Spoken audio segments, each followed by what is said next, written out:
السلام علیکم ورحمۃ اللہ۔ دوستو، آپ سب کا استقبال ہے درس توحید میں۔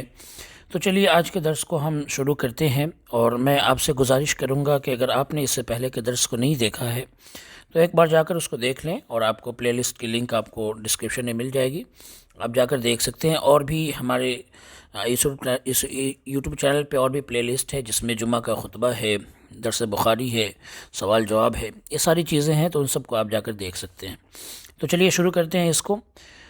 تو دیکھیے اب یہاں پر اللہ تبارک و تعالی بیان فرما رہا ہے وَاعْبُدُوا اللَّهَ وَلَا تُشْرِكُوا بِهِ شَيْئًا، اور اس کے بعد میں وَبِالْوَالِدَيْنِ احسانا، یہ پورا ہے۔ تو اب یہ جو ہے یہ دیکھ لیتے ہیں یہ کس سورہ نساء کی آیت نمبر 36 ہے، اور اس کے بعد میں آئیے اس کی تشریح دیکھتے ہیں ہم۔ تو جیسا کہ میں نے آپ سے بیان کیا تھا کہ یہ کتاب التوحید شیخ محمد بن عبد الوہاب کی ہے، اور اس کی شرح جو ہے، جو القول المفید ہے شیخ محمد بن صالح العثیمین رحمہ اللہ کی، وہ شرح ہم دیکھ رہے ہیں۔ تو دیکھیے شیخ فرما رہے ہیں وَاعْبُدُوا اللَّهَ وَلَا تُشْرِكُوا بِهِ شَيْئًا۔ تشریکو یہاں پر اللہ تعالیٰ نے بیان کیا کس کے مقابلے میں؟ لا الہ کے مقابلے میں، ہے نا، یعنی کہ کسی کو شرک، کسی کے ساتھ اللہ کے ساتھ میں کسی بھی چیز کو شریک مت کرو تم۔ تو یہ لا الہ کے مقابلے میں اللہ تعالیٰ نے بیان کیا کہ کوئی معبود نہیں ہے، لہٰذا تم کسی بھی چیز کو اللہ کے ساتھ میں شریک مت کرو، لِأَنَّهَا نَفْيٌ، اس لیے کہ اس میں منع کیا گیا ہے۔ اور پھر یہ اللہ نے فرمایا وَاعْبُدُوا، کہ تم اللہ کی عبادت کرو، تو یہ اِلَّا اللہ کے مقابلے میں ہے کہ سوائے اللہ کے تم کسی کی عبادت مت کرو، یعنی صرف اللہ تبارک و تعالیٰ کی عبادت کرو۔ اب دیکھیے شیخ فرما رہے ہیں کہ اللہ تعالیٰ نے فرمایا شیئن، تو شیئن جو ہے یہ اللہ تعالیٰ نے نکرہ بیان کیا ہے۔ نکرہ مطلب ہوتا ہے، ایک چیز ہوتی ہے معرفہ، ایک ہوتی ہے نکرہ۔ معرفہ جیسے آپ نے انگلش میں کامن ناؤن، پراپر ناؤن سنا ہوگا، تو یہ ایک کامن تھنگ ہے جس میں اللہ نے فرمایا شیئن، یعنی کہ کوئی بھی چیز، کسی بھی چیز کو اللہ کے ساتھ میں شریک نہیں کرنا ہے۔ تو اس میں تمام چیزیں آ جاتی ہیں، ہے نا، چاہے نبی ہوں یا فرشتے ہوں یا ولی ہوں، تو جتنی بھی چیزیں ہیں، یا پھر دنیا کا کوئی بھی معاملہ ہو، دنیا کی کوئی بھی چیز ہو، یہ تمام چیزیں اس کے اندر شیئن کے اندر آ جاتی ہے۔ تو یہ بہت جامع لفظ ہے، اور اللہ تعالیٰ نے اسی لیے ایک کامن ناؤن کے طور پر استعمال کیا ہے کہ جتنی کامن چیزیں ہیں وہ سب اس کے اندر آ جائیں۔ اس کے بعد میں اللہ نے اس کا شیخ فرما رہے ہیں فَلَا تَجْعَلِ الدُّنْيَا شَرِيكًا مَعَ اللَّهِ، تو تم دنیا کو ہی اللہ کے ساتھ میں شریک مت کرو، دنیا کو یا دنیا کی کسی بھی چیز کو اللہ کے ساتھ میں شریک مت کرو۔ اور حقیقت یہ ہے کہ انسان جب دنیا کی فکر کرتا ہے تو یہ دنیا کا عبادت کرنے والا بن جاتا ہے، یعنی دنیا کو کب وہ اللہ کا شریک ماننے لگتا ہے؟ جب وہ اس کی فکر دنیا کی ہو جاتی ہے، اور دنیا داری کے وہ چکر میں پڑ جاتا ہے، اور آخرت کی جو ہے فکر وہ ختم ہو جاتی ہے، اور آخرت کا شوق اور جذبہ ختم ہو جاتا ہے، تو وہ انسان پھر دنیا داری کے چکر میں پڑ جاتا ہے، اور دنیا کا عبادت کرنے والا بن جاتا ہے، اور وہ شرک میں پڑ جاتا ہے۔ جیسے نبی صلی اللہ علیہ وسلم نے فرمایا تعیس عبد الدینار والدرہم وتعیس عبد الدرہم، کہ ہلاک ہو جائے، برباد ہو جائے کون؟ دینار کا اور درہم کا غلام، ہے نا، دینار اور درہم کا جو غلام ہے وہ ہلاک ہو جائے، برباد ہو جائے۔ دینار اور درہم، یہ ظاہر سی بات ہے اس زمانے کے اندر، نبی صلی اللہ علیہ وسلم کے دور کے اندر یہ دو سکے رائج تھے، دینار اور درہم۔ دینار سونے کا ہوتا ہے اور درہم چاندی کا اس زمانے میں۔ تو اس میں آپ ساری چیزیں لے سکتے ہیں، پیسے لے سکتے ہیں آج کے اعتبار سے، اور سونے چاندی، یہ ساری چیزیں اس کے اندر آ سکتی ہے۔ تو اللہ کے رسول صلی اللہ علیہ وسلم نے فرمایا کہ دینار اور درہم کا غلام کیا ہو جائے؟ ہلاک اور برباد ہو جائے۔ تعیس عبد الخمیلہ، تعیس عبد الخمیسہ، ان دونوں کا مطلب ہوتا ہے، ایک کا مطلب آپ چادر لے لیں، دوسرے کا مطلب شال لے سکتے ہیں، کہ اس چادر اور شال کا غلام کیا ہو جائے؟ ہلاک ہو جائے، برباد ہو جائے۔ یعنی کہ جو لوگ صرف دولت کے پیچھے، پیسے کے پیچھے، کپڑوں کے پیچھے، ان سب چیزوں کے پیچھے بھاگتے ہیں، جن کی فکر ہی یہی چیزوں میں ہوتی ہے، یہی انسان شرک کی طرف بھی جاتا ہے، اور اللہ کے ساتھ میں دنیا کو شریک بناتا ہے، یا پھر دنیا کی کسی چیز کو اللہ کا شریک بنا لیتا ہے۔ تو یہ فرمایا کس نے؟ اللہ کے رسول صلی اللہ علیہ وسلم نے۔ اور اس سے آگے کی حدیث میں یہ بھی ہے کہ ان اعطی رضی وان لم یعط لم یرضى، اگر مل جائے تو خوش ہو جائے، نہ ملے تو پھر ناراض ہو کر بیٹھ جائے۔ تو یہ جو ہے حدیث ہے، یہ بخاری شریف کی حدیث ہے، اور امام بخاری رحمہ اللہ نے کتاب الجہاد کے اندر اس حدیث کو بیان کیا ہے۔ اب آئیے آگے دیکھ لیتے ہیں۔ آگے اللہ تعالیٰ نے فرمایا وبالوالدین احسانا، کہ کیا کرنا ہے؟ اپنے ماں باپ کے ساتھ میں اچھا سلوک کرنا ہے۔ تو اس کا کیا مطلب ہے؟ دیکھیں، اس میں ہم وہی بات کہہ سکتے ہیں جو ہم نے پچھلی آیت میں دیکھا تھا۔ تو پچھلی آیت میں بہت تفصیل کے ساتھ میں ہم نے جب یہ پڑھا تھا کہ اما یبلغن، اگر ماں باپ میں سے کوئی ایک بڑھاپے یا دونوں بڑھاپے کی عمر کو پہنچ جائے تو تم ان سے اف بھی مت کہو۔ تو اس کی شرح میں بہت تفصیل سے ہم نے بیان کیا تھا، تو وہ آپ دیکھ سکتے ہیں کل کے درس میں، یا کل نہیں پرسوں کے درس میں، اس سے پہلے کا جو درس ہے اس میں جا کر آپ دیکھ سکتے ہیں۔ تو اس کی تشریح میں یہی چیز ہم کہیں گے کہ ماں باپ کے ساتھ میں اچھا سلوک کرنا ہے، اور کس طرح سے سلوک کرنا ہے کہ اف بھی نہیں کہنا ہے، یہ تمام چیزیں آ جاتی ہیں۔ اب اس کے بعد میں اللہ تعالیٰ نے فرمایا کہ اپنے رشتہ داروں کے ساتھ میں، وہ بھی ذی القربہ، رشتہ داروں کے ساتھ میں، یتیموں کے ساتھ میں، اور مسکینوں کے ساتھ میں، فقیروں کے ساتھ میں بھی اچھا سلوک کرو۔ اب دیکھیے یتیم کسے کہتے ہیں؟ تو یتیم کہتے ہیں وہ آدمی یا وہ لڑکا جس کے باپ مر گئے ہوں اس کے بالغ ہونے سے پہلے، ہے نا، وہ بالغ نہ ہوا ہو، بلوغت سے پہلے وہ کیا ہو گیا ہو، اس کے باپ مر گئے ہو، تو وہ بچہ یتیم کہلاتا ہے۔ اور اگر ماں مری ہو تو بچہ یتیم نہیں ہوتا، ہے نا، اس لیے کہ یتیم کہتے ہی ہیں ایسے بچے کو جس کے لیے جس کا کوئی مددگار جو باپ ہوتا ہے، جو کمانے والا ہوتا ہے، وہ جو ہے نہ رہے، تب وہ بچہ یتیم ہو جاتا ہے، تنہا ہو جاتا ہے۔ لیکن اگر ماں مرتی ہے صرف اس کی بلوغت سے پہلے تو وہ بچہ یتیم نہیں ہوتا۔ تو یتیم کہتے ہیں وہ بچہ جس کا باپ مر گیا ہو اس کے بالغ ہونے سے پہلے، جیسے نبی صلی اللہ علیہ وسلم کیا تھے، آپ در یتیم تھے، ہے نا، یعنی آپ صلی اللہ علیہ وسلم کے والد صاحب کا انتقال ہو چکا تھا جب آپ اپنی ماں کے پیٹ میں ہی تھے اسی وقت۔ اس کے بعد میں والمساکین ہے، مساکین کہتے ہیں ہم الذین عدم المال، کہ وہ عدم المال یعنی جن کے مال ختم ہو چکے ہوں اور فقر و فاقہ میں وہ رہ رہے ہوں، تو ایسے لوگ کیا کہلاتے ہیں؟ مساکین، فقیر کہلاتے ہیں، ہے نا۔ اور وابن السبیل کہتے ہیں مسافر کو، وہ مسافر جس کا زاد راہ ختم ہو چکا ہو، راستے کا خرچہ پانی ختم ہو چکا ہو، اس کو مسافر کہتے ہیں۔ تو ان سب کے بارے میں آتا ہے قرآن کے اندر، اللہ تعالیٰ نے بیان فرمایا ان سب کے بارے میں کہ رشتہ دار کے ساتھ میں، یتیم کے ساتھ میں، مسکین کے ساتھ میں، ان سب کے ساتھ میں کیا کرنا ہے؟ تمہیں اچھا سلوک کرنا، اچھا برتاؤ کرنا ہے۔ اس کے بعد میں اللہ نے فرمایا والجار ذی القربى والجار الجنب، تو جاری ذی القربہ یعنی قریب کا پڑوسی، اس کسے کہتے ہیں؟ جاری ذی القربہ کہتے ہیں الملاصق للبیت، جو آپ کے گھر سے متصل ہو، گھر سے ملا ہوا جس کا گھر ہے، یا پھر اس کے آس پاس کا جو گھر ہے وہ آپ کا پڑوسی آئے گا اس میں، ہے نا، قریبی پڑوسی میں۔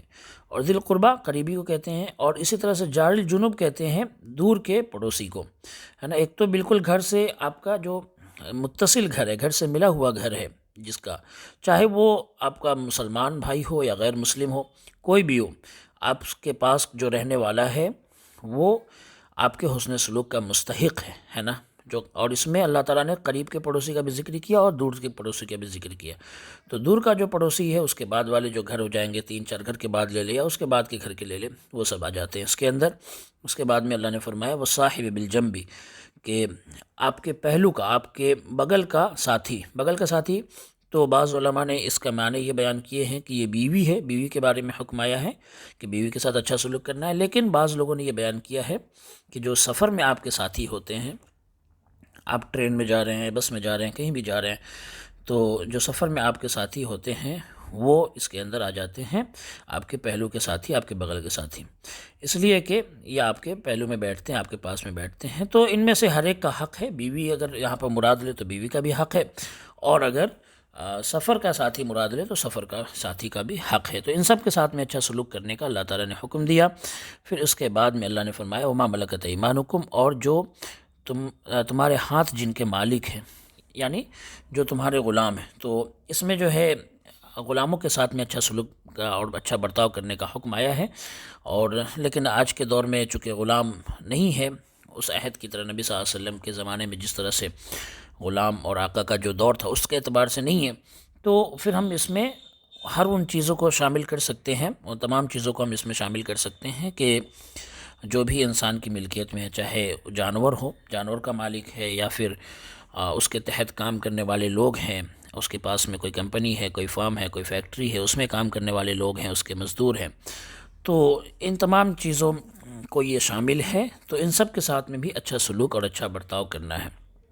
اس کے بعد میں اللہ تعالیٰ نے فرمایا ان اللہ لا یحب من کان مختالا فخورا، بے شک اللہ تبارک و تعالیٰ اس انسان سے محبت نہیں کرتا جو فخر کرنے والا ہے، تکبر اور گھمنڈ کرنے والا ہے نا۔ مختال کہتے ہیں جو اپنی شکل و صورت پر گھمنڈ کرے، ہے نا، فی حیتی، اپنی شکل و صورت پر، اپنے جسم پر، اپنے ڈیل ڈول پر اور اپنی شکل و صورت پر، اپنی طاقت پر، اسی میں وہ آدمی لگا رہے اور اپنے آپ کو سب سے اچھا تصور کرے، اپنے آپ کو اپنی طاقت پر سب سے زیادہ اس کو تکبر ہو، گھمنڈ ہو، اور دوسروں کو اس کی شکل و صورت کی وجہ سے حقیر سمجھے، ذلیل سمجھے، تو اس کو مختال کہتے ہیں۔ اور فخور کہتے ہیں، فخور تکبر کو کہتے ہیں نا، تکبر کرنے والے، گھمنڈ کرنے والے، فخر کرنے والے۔ تو اللہ تبارک و تعالی نہ تو مختال کو پسند کرتا ہے، نہ ہی فخور کو پسند کرتا ہے نا۔ یعنی جو انسان اپنے آپ میں فخر کرتا رہتا ہے، جو انسان اپنے خاندان پہ، اپنے رشتہ دار پہ، ان تمام چیزوں پر فخر کرتا رہتا ہے، یا پھر اپنے جسم پر یا اپنی شکل و صورت پر گھمنڈ کرتا ہے، تکبر کرتا ہے، اور دوسروں کو حقیر اور ذلیل سمجھتا ہے، تو وہ انسان اس کے اندر آ جاتا ہے، اور اللہ تبارک و تعالیٰ دونوں کو پسند نہیں کرتا، دونوں سے محبت نہیں کرتا، بلکہ اللہ تبارک و تعالیٰ کو بڑی نفرت ہے تکبر سے، گھمنڈ سے۔ اس کے بعد میں اللہ تعالیٰ کا ارشاد ہے، قُلْ تَعَالَوْا أَتْلُ مَا حَرَّمَ رَبُّكُمْ عَلَيْكُمْ، کہ اس کا مطلب ہے کہ اے نبی آپ کہہ دیجئے کہ آؤ میں تمہارے سامنے تلاوت کرتا ہوں، پڑھتا ہوں ان چیزوں کو جن کو تمہارے رب نے تمہارے اوپر حرام کیا ہے، تو میں پڑھ کے بتاتا ہوں۔ تو یہاں پر اللہ تعالیٰ نے نبی صلی اللہ علیہ وسلم سے خطاب کیا، نبی صلی اللہ علیہ وسلم کو مخاطب کر کے فرمایا کہ اے نبی آپ کہہ دیجئے تعالو، تعالو یعنی اقبلو، آ جاؤ، ہماری طرف آ جاؤ۔ اور یہ جو تعالو ہے یہ لفظ علون سے بنا ہوا ہے، علون کا مطلب ہوتا ہے بلندی، تو یہ علون سے بنا ہوا ہے کہ ان المنادی ینادیک ان تعلو الی مکانہ، تو اس کا مطلب یہ ہے کہ ایک طرح سے جو اعلان کرنے والا ہے وہ آپ کی طرف، اپنی طرف کیا آپ کو بلا رہا ہے، بلندی کی طرف، ہے نا، جس جگہ پر آپ ہے وہاں سے بلند ہونے کے لیے آپ کو بلا رہا ہے۔ تو اللہ کے رسول صلی اللہ علیہ وسلم آپ کو جس چیز کی طرف بلا رہے ہیں تمام امت کو، اس میں امت کی بلندی ہے، اس میں امت کی عزت ہے، امت کی رفعت ہے، امت کی سربلندی ہے اس کے اندر، ہے نا۔ تو اللہ کے رسول صلی اللہ علیہ وسلم سے کہا اللہ تعالیٰ نے کہ نبی آپ کہیے کہ آ جاؤ، بلندی کی طرف آ جاؤ، ہے نا۔ اس کے بعد میں اللہ نے فرمایا کہ اتلو، میں پڑھ کے بتاتا ہوں، میں تلاوت کر کے بتاتا ہوں کہ تمہارے رب نے تمہارے اوپر کس چیز کو حرام کیا ہے۔ تو یہاں پر اللہ تعالیٰ نے ربن کا لفظ استعمال کیا کہ تمہارے رب نے کس چیز کو حرام کیا، وہ پڑھ کے بتاتا ہوں۔ یہ نہیں کہا کہ آپ نبی آپ یہ کہیے کہ اللہ نے کس چیز کو حرام کیا، اللہ کا لفظ استعمال نہیں کیا بلکہ رب کا لفظ استعمال کیا۔ کیوں رب کا لفظ استعمال کیا؟ اس لیے کہ رب جو ہے، رب کو مطلق تصرف کا حق ہے نا۔ رب کیونکہ رب کہتے ہیں پیدا کرنے والے کو، شروع سے آخر تک پالنہار پیدا کرنے والے کو کہتے ہیں رب۔ تو رب بہتر جانتا ہے کہ انسان کے لیے کون سی چیز بہتر ہے، کون سی چیز اس کے فائدے والی ہے، کون سی چیز اس کے نقصان والی ہے، اس لیے کہ پیدا کرنے والا ہی جانتا ہے کہ جس چیز کو اس نے پیدا کیا ہے تو اس کے لیے کون سی چیز فائدے والی ہے، کون سی چیز اس کے لیے نقصان والی ہے۔ تو اس لیے اللہ تعالیٰ نے یہاں پر آیت کے اندر کیا استعمال کیا؟ اب دیکھیے یہاں پر آیت کے اندر اللہ تعالیٰ نے استعمال کیا ربکم، کہ تمہارے رب نے کس چیز کو حرام کیا وہ میں بتاتا ہوں۔ اس کے بعد میں فرمایا اللہ تعالیٰ نے اللہ تشرکو، کہ تم کیا نہ کرو، تم شرک نہ کرو۔ یعنی بھی آپ کہہ دیجئے کہ میں جو تمہیں بتاتا ہوں کہ کیا چیزیں حرام ہیں، تو ان میں سب سے پہلی چیز یہ ہے کہ اللہ تشرکو، کہ تم شرک مت کرو۔ اور یہاں پر دیکھیے فرما رہے ہیں شیخ کہ یہ جو ان ہے نا، یہ ان کیا ہے؟ تفسیریہ ہے۔ تفسیریہ کہتے ہیں وضاحت کرنے کے لیے ان ہے نا، یعنی کہ نبی آپ کہیے کہ میں تم کو بتاتا ہوں، کیا بتاتا ہوں؟ یہ بتاتا ہوں کہ تم اللہ کے ساتھ میں کسی چیز کو شریک مت کرو۔ تو یہ کچھ صرفی بحث شیخ نے کی ہے، جو لوگ علماء ہیں ان کے لیے یہ زیادہ سمجھنے میں آسانی ہوگی کہ یہاں پر مصدر کے لیے نہیں ہے، ان مصدریہ نہیں ہے۔ اگر مصدریہ ہوتا تو یہاں پر لا کو زائد مانتے، جو اللہ ہے لا کو زائد مانتے، اور اس کا مطلب یہ ہوتا ان تشرکو، کہ شرک کرنے کو اللہ تعالیٰ حرام کرتا ہے۔ لیکن یہاں پر ان تفسیر کے لیے ہے کہ اللہ تعالیٰ نے تم پر کیا چیزیں حرام کی ہے اس کی میں وضاحت کر رہا ہوں، کہ میں وضاحت یہ کر رہا ہوں کہ اللہ تشرکو، کہ تم اللہ کے ساتھ میں کسی کو شریک مت کرو۔ تو اللہ تبارک و تعالیٰ نے یہ جو آیت لفظ استعمال کیا ہے، تو اس میں بعض علماء نے خیر یہ تو بیان کیا ہے کہ ان جو ہے یہ مصدریہ ہے، لیکن شیخ فرما رہے ہیں کہ ان تفسیریہ ماننا ہی زیادہ بہتر ہے، کیونکہ اس میں لا کو ہم پھر نہیں کے لیے مان سکتے ہیں اور لا کو زائد نہیں مانیں گے، زائدہ نہیں مانیں گے، ہے نا، بلکہ یہاں پر ہم نہیں کے لیے مانیں گے کہ اللہ تعالیٰ نے منع کیا ہے کہ تم شرک مت کرو۔ تو ابھی اس کے بعد میں اب یہ دیکھیے وبالوالدین احسانہ، تو اللہ تعالیٰ نے فرمایا کہ وَأَتْلُ عَلَيْكُمْ الْأَمْرَ بِالْإِحْسَانِ لِلْوَالِدَيْنِ، تو اگر ہم ان کو تفسیریہ مانیں گے تب اب ہمیں اس لفظ کا بھی مطلب صحیح سے سمجھ میں آئے گا کہ میں تمہارے سامنے یہ بھی تلاوت کر رہا ہوں، یہ بھی پڑھ کے بتا رہا ہوں کہ اللہ تعالیٰ نے تمہیں حکم دیا کہ تم اپنے ماں باپ کے ساتھ میں اچھا سلوک کرو، اچھا برتاؤ کرو۔ تو اگر یہ کہے کہ کیف یصدق علی نفی الشرک انہ حرام وعلی الاحسان انہ حرام، تو دیکھیے یہاں پر اللہ تعالیٰ نے ایک حرام سے بچنے کا حکم دیا ہے، اور پھر اس کے بعد میں اللہ تعالیٰ نے ماں باپ کے ساتھ میں احسان کرنے کا حکم دیا، ماں باپ کے ساتھ میں اچھا سلوک کرنے کا حکم دیا ہے۔ تو اب اس کے بعد میں اللہ تعالیٰ نے اللہ تعالیٰ نے فرمایا وَلَا تَقْتُلُوا أَوْلَادَكُمْ، کہ تم اپنی اولاد کو قتل مت کرو، اپنی اولاد کو مت مارو۔ تو اس سے پہلے کی آیت میں جیسا کہ اللہ تعالیٰ نے یہ تو ذکر کر دیا کہ اولاد کا کیا حق بنتا ہے ماں باپ کے اوپر، ماں باپ کے لیے، اب یہاں پر اللہ تعالیٰ بیان کر رہا ہے کہ ماں باپ کا کیا حق بنتا ہے اولاد کے اوپر۔ تو پہلے اللہ نے اصول کا حق بیان کر دیا، اب فروع کا حق بیان کر رہا ہے کہ ماں باپ کے اوپر اب کیا ذمہ داری بن رہی ہے، ماں باپ کے اوپر اب کیا حق ہے اولاد کے تعلق سے، وہ اللہ تعالیٰ بیان کر رہا ہے۔ تو اللہ تعالیٰ نے فرمایا کہ تم اپنی اولاد کو قتل مت کرو، اولاد کو مارو مت۔ اور دیکھیے اولاد کہتے کس کو ہے؟ اولاد عربی زبان میں کہتے ہیں مرد عورت دونوں اس کے اندر شامل ہیں۔ اللہ تعالیٰ نے فرمایا یوصیکم اللہ فی اولادکم للذکر مثل حظ الانثیین، کہ اللہ تبارک و تعالیٰ تم کو وصیت کرتا ہے تمہاری اولاد کے معاملے میں، یعنی مرد کے لیے دو عورت کے برابر حصہ ملے گا۔ تو اللہ تعالیٰ تم کو وصیت کرتا ہے، یعنی تم کو حکم دیتا ہے تمہاری اولاد کے بارے میں۔ تو اولاد اس کے اندر اللہ تعالیٰ نے ذکر بھی بیان کیا اور انثیٰ بھی بیان کیا، یعنی مرد عورت دونوں کے اندر اولاد شامل ہے، ٹھیک ہے؟ اولاد دونوں کو کہتے ہیں، مرد اور عورت دونوں کو، لڑکا ہو یا لڑکی۔ تو اللہ تعالیٰ نے فرمایا کہ اپنی اولاد کو قتل مت کرو، کس چیز کے ڈر سے؟ من املاق، فقر و فاقہ کے ڈر سے، غریبی کے ڈر سے، محتاجی کے ڈر سے، اور اولاد کو اپنے غریبی کے ڈر سے یا غریبی کی وجہ سے اپنے اولاد کو قتل مت کرو۔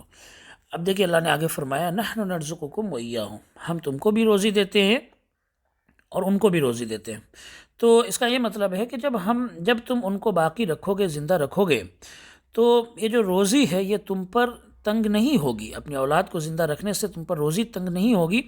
لأن الذی یقوم بالرزق هو اللہ، اس لیے کہ روزی دینے والا اللہ تبارک و تعالی ہے۔ تو جب روزی دینے والا اللہ ہے تو تمہیں روزی کی فکر کرنی نہیں چاہیے، کیونکہ ضروری نہیں ہے کہ تمہارے پاس اولاد نہیں ہے تو تمہارے پاس میں فراوانی ہوگی، بہت زیادہ روزی ہوگی، یہ ضروری نہیں ہے۔ بلکہ بہت سارے لوگ ہیں جو بے اولاد ہیں اور بھوکے مر رہے ہیں، بہت سارے لوگ ہیں جن کے پاس میں کم اولاد ہے اور وہ بھوکے مر رہے ہیں، اور بہت سارے لوگ ایسے ہیں جن کے پاس میں جتنی اولاد ہو رہی ہے اتنی برکت آ رہی ہے، اتنی ہی ان کے پاس میں روزی آ رہی ہے نا۔ تو اللہ تعالیٰ نے فرمایا کہ روزی دینے والا میں ہوں، اگر تم ان کو زندہ رکھو گے تو تم پر روزی تنگ نہیں ہوگی، اس لیے کہ یہ تمہاری ذمہ داری ہے ہی نہیں، یہ میری ذمہ داری ہے۔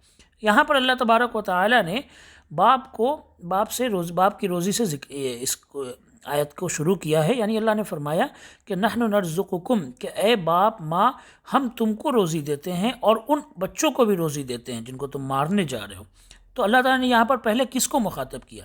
پہلے اللہ تعالیٰ نے ماں باپ کو کہا، یہاں پر دیکھیں آپ کہ نرزقکم، یہاں پر اللہ تعالیٰ نے پہلے ماں باپ کو یہ ذکر کیا کہ پہلے ہم تم کو بھی روزی دیتے ہیں اور اس کے بعد میں ان کو بھی دیتے ہیں۔ تو پہلے اللہ تعالیٰ نے ماں باپ سے کہا، لیکن اب جب سورہ اسراء پڑھیں گے جو 15ویں پارے کی سورہ ہے، تو اس میں اللہ تعالیٰ نے کیا فرمایا؟ نحن نرزقہم وإیاکم، کہ ہم ان بچوں کو بھی روزی دیتے ہیں اور تم کو بھی دیتے ہیں۔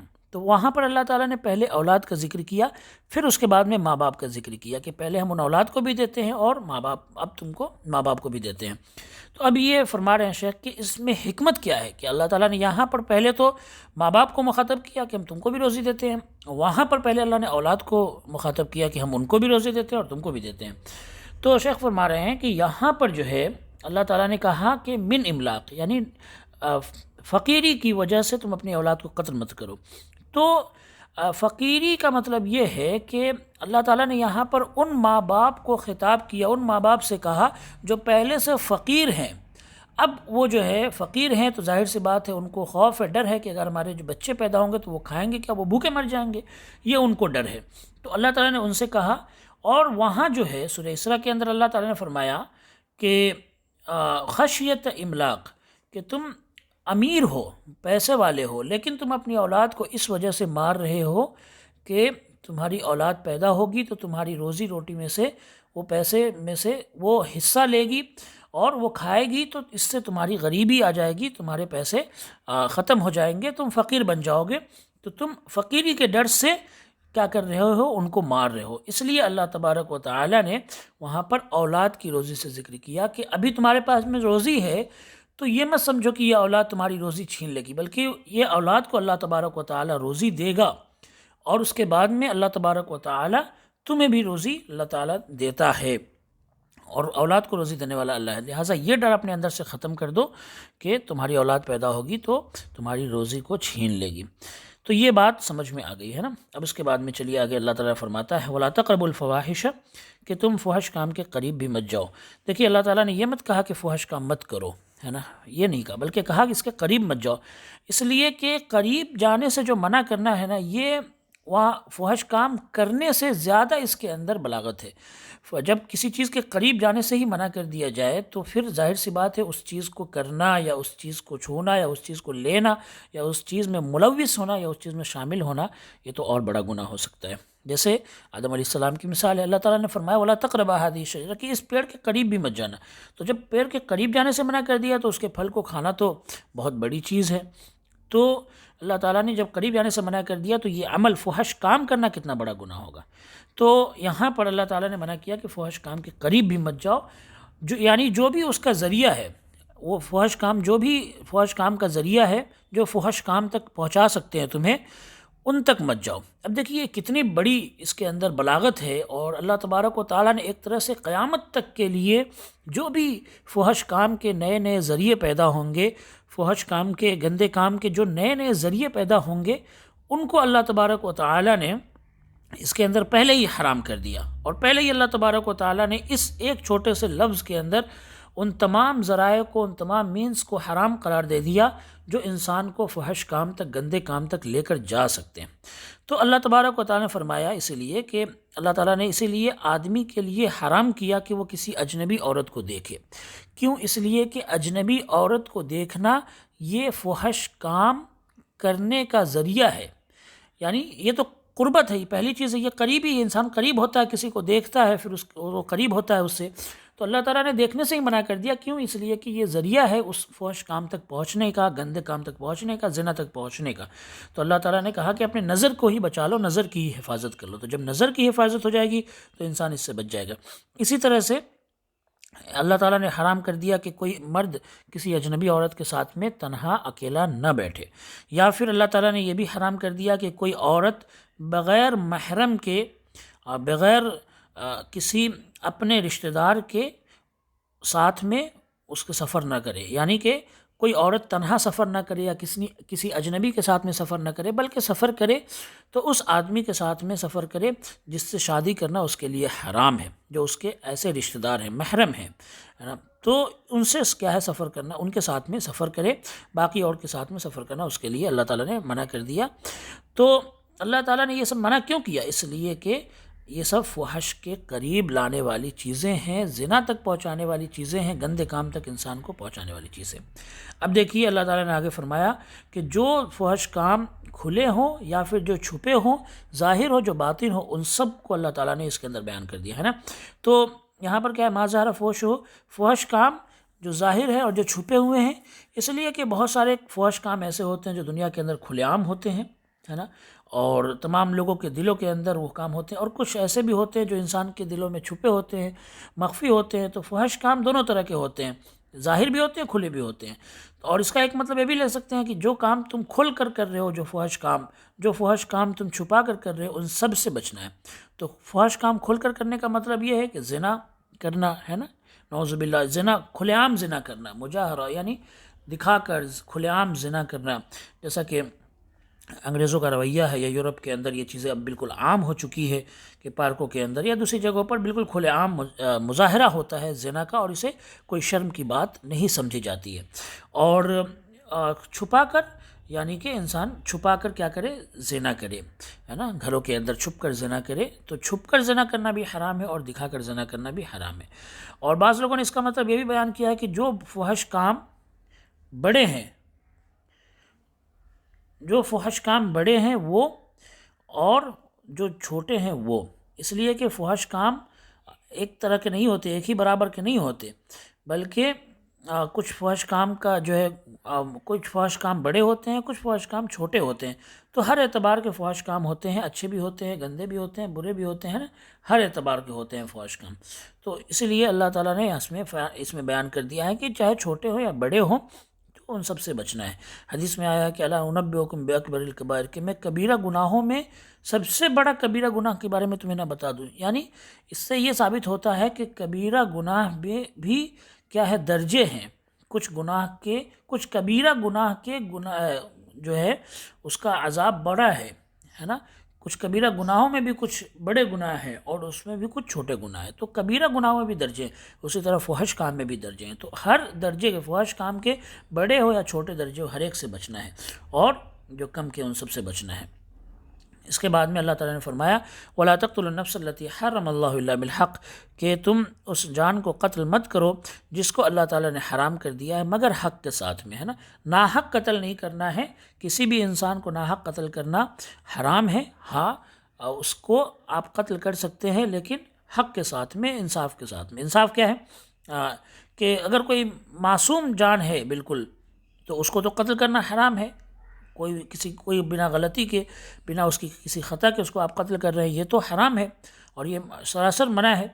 اور کوئی مسلمان ہو چاہے یا پھر کوئی ذمی ہو، ذمی کہتے ہیں جو غیر مسلم رعایا ہوتی ہے مسلمان حکومت کے اندر، جو غیر مسلم رہ رہے ہیں، یا پھر کوئی عہد پیمان کے ساتھ میں، مسلمانوں کے ساتھ میں کوئی عہد ہو گیا، معاہد ہے، عہد کے ساتھ میں رہ رہا ہے، یا مستأمن ہے، یعنی جو امن حاصل کر کے اسلامی حکومت میں رہ رہا ہے، تو ان سب کے ساتھ میں ایک جیسا سلوک کیا جائے گا اور کسی کو بھی قتل نہیں کیا جائے گا بغیر کسی وجہ کے، ناحق کسی کو بھی قتل نہیں کیا جائے گا، ہے نا۔ تو اللہ تعالیٰ نے فرمایا الا بالحق، لیکن حق کے ساتھ میں قتل کر سکتے ہیں۔ تو حق کسے کہتے ہیں؟ دیکھیے شیخ فرما رہے ہیں کہ حق تو وہ ہے ما اثبتہ الشرع، جس کو شریعت نے حق کہا ہو، شریعت نے ثابت کیا ہو کہ یہ حق ہے، وہی حق ہے۔ اور باطل وہ ہے جس کے بارے میں شریعت نے منع کر دیا ہو کہ ہاں یہ باطل ہے تو باطل ہے نا۔ تو حق جو ہے جس کو شریعت نے ثابت کر دیا ہے کہ کسی بھی معصوم جان کے قتل میں کب اس کو ہم کسی انسان کو قتل کب کر سکتے ہیں؟ جب کہ اس نے کسی معصوم کو، کسی انسان کو بغیر کسی غلطی کے اس نے قتل کر دیا، تو قتل کے بدلے قتل جو ہے یہ حق ہے نا۔ یعنی حق کے ساتھ میں اب اس کو آپ قتل کر سکتے، وہ بھی یہ حکومت کی ذمہ داری ہے، یہ عام لوگوں کی ذمہ داری نہیں ہے۔ اس بات کو آپ سمجھ لیں، یعنی کوئی ایسا نہ کہہ دے کہ ہاں ہم مسلمان ہیں تو ہم اگر کسی مسلمان نے ناحق کسی کو قتل کر دیا تو ہم اب اس کے بدلے میں قتل کریں۔ نہیں، یہ حکومت کی ذمہ داری ہے، یہ آپ کی ذمہ داری، یہ فرد کی ذمہ داری نہیں ہے بلکہ حکومت کی ذمہ داری ہے۔ تو حکومت کو اللہ تعالیٰ نے ایک طرح سے یہ حکم دیا کہ کسی معصوم جان کے بدلے میں اس انسان کو کیا کیا جا سکتا ہے؟ قتل کیا جا سکتا ہے۔ یا پھر ایسا ہے کہ جو شادی شدہ آدمی ہے اس نے زنا کر لیا، تو اب اس کو پتھروں سے مار کر ختم کر دیا جائے گا، سنسار کیا جائے گا۔ او یقتل مکافأ، یا پھر کسی کے بدلے میں اس کو قتل کر دیا جائے۔ یا پھر کوئی انسان مرتد ہو گیا، ارتداد کا شکار ہو گیا، اسلام سے نکل گیا ہے نا، اور جماعت سے نکل گیا، بغاوت پر آ گیا، تو اب اس انسان کو کیا کر دیا جائے گا؟ قتل کر دیا جائے گا، اس لیے کہ بغاوت ہر مذہب کے اندر جرم ہے۔ کہیں اگر آپ اس دیش میں رہ رہے ہیں ہندوستان میں، اور ہندوستان سے آپ بغاوت کر رہے ہیں، تو ظاہر سی بات ہے آپ پر NSA لگے گا، اور پھر بہت سارے کیس ہو سکتے ہیں، اور آپ کو جو ہے جیل کی سلاخوں کے پیچھے ڈال دیا جائے گا، ہو سکتا ہے آپ کو پھانسی کی سزا بھی مل جائے، ہے نا، بغاوت کے الزام میں۔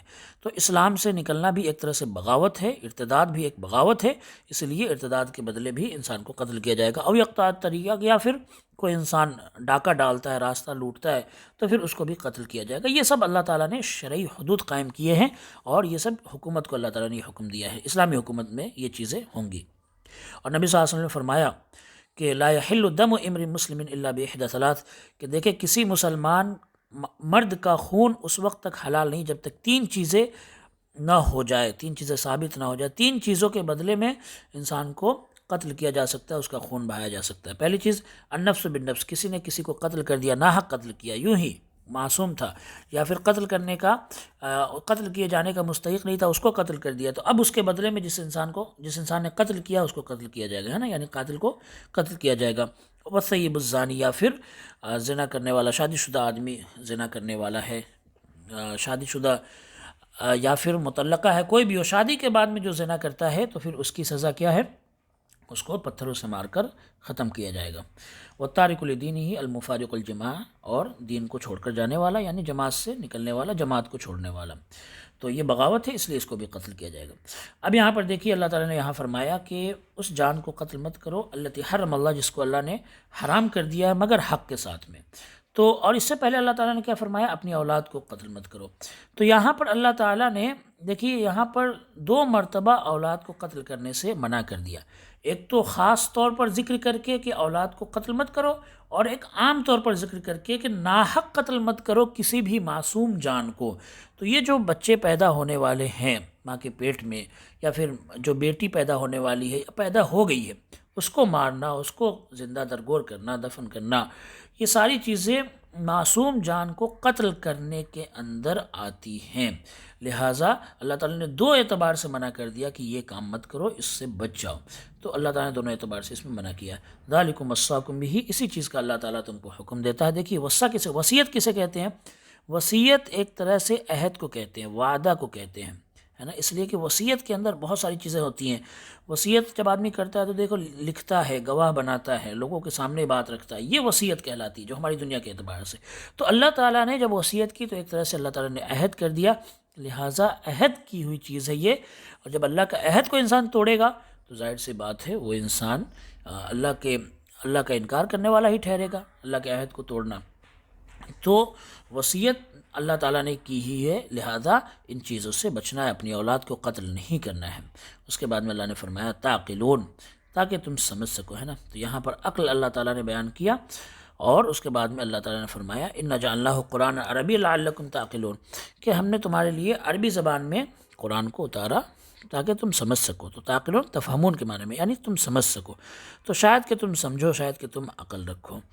اور اس کے بعد میں اللہ تعالیٰ نے فرمایا کہ اس میں یہ دلیل ہے، شیخ فرما رہے ہیں کہ یہ اس بات کی دلیل ہے جو اللہ تعالیٰ نے بیان کیا کہ شاید تم سمجھ سکو کہ یہ جو تمام چیزیں ہیں نا، جب انسان ان چیزوں کا خیال رکھتا ہے، ان چیزوں کی پابندی کرتا ہے، اپنی اولاد کو قتل نہیں کرتا، فَهُوَ عَاقِلٌ رَاشِدٌ، تو اب یہ آدمی عقل مند ہے، نیک ہے، اور جب اس کے خلاف کرتا ہے تو وہ بیوقوف ہے، عقل والا نہیں ہے۔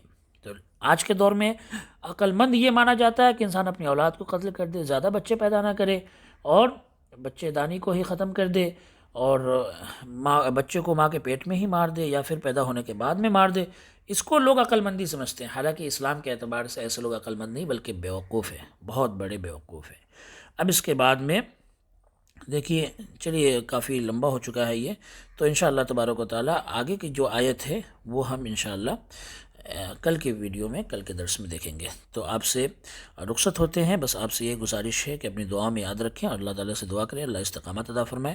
السلام علیکم ورحمۃ اللہ۔